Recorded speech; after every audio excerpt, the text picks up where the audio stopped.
Everyone. I'm here with Dr. Richard here, who is a examiner for the FRSAGP clinical exam.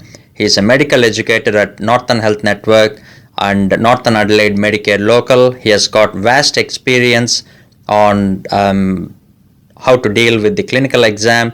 So we are very grateful that he is here for this interview. Thanks, Richard.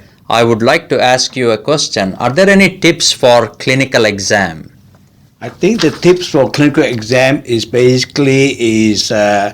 the practical part, you got to read the task asked of you. And secondly is you got to be better at the time management to divvy up your tasks according to the allocated time. And the third most important thing is to be very systematic in your approach. Okay, thank you. So the second question here is, are there any traps for clinical exam? The only trap for a clinical exam is basically the candidate is nervous and not able to read the task, because the task is given to you to do and you have to complete the task. Okay, thank you. What are the common mistakes you have seen as an examiner? The basic common mistake, as I mentioned, is basically the candidate do not complete or answer the task, and secondly, they do not keep to the time allocated to them. Okay, excellent. Are there any other mistakes? Do you think you can give some examples? The other mistake, we find that recently there has been an exam.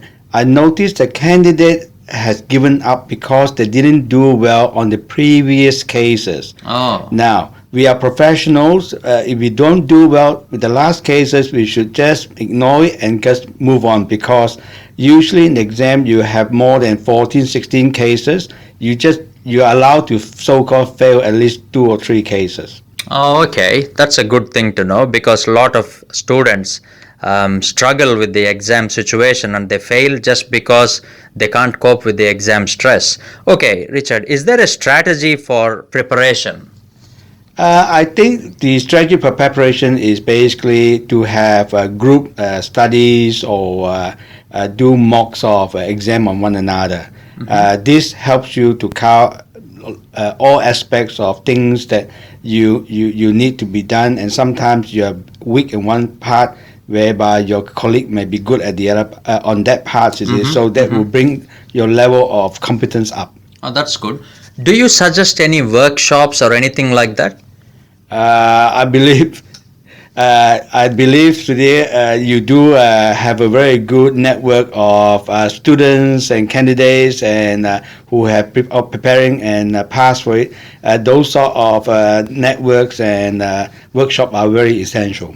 Good. Do you think they will help with the approach? Oh, definitely, because these are people who have been there and may not have done well, or people have been there who have passed and they are giving you their feedback and experience, and that is worth a lot. Okay. Yeah. Do you think passing the exam, you need a proper approach, like a step-by-step approach? Oh, yeah, that's definitely.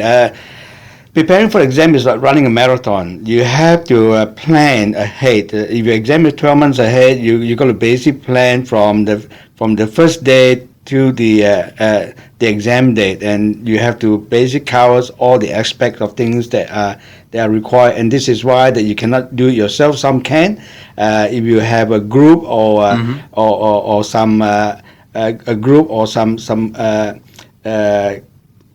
network to help you even better. Okay.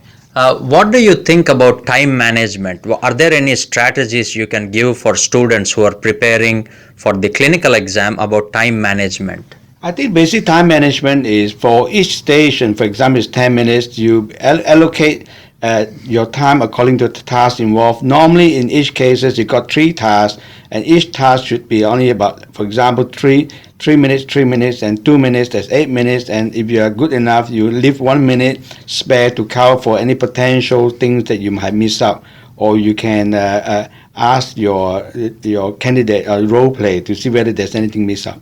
Okay. Do you think doing role plays will help? Oh, definitely.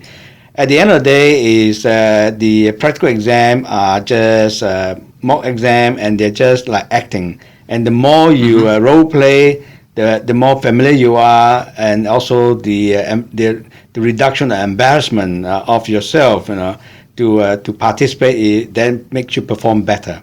Do you think doctors will fail mainly because of lack of knowledge, or do you think they will fail because they don't know the approach and structure? Well, as I say to lots of my doctors mentor, their knowledge is way more than enough to pass the exam. It's like you say, it is the approach to the exam. It's And a the technique. time management. It's the That's technique. right. It's a technique and time management. Excellent. Thank you very much, Richard, for your time. I think these strategies will help the doctors preparing, and hopefully they will motivate the candidates for the clinical exam. Thank you very much. Thanks again.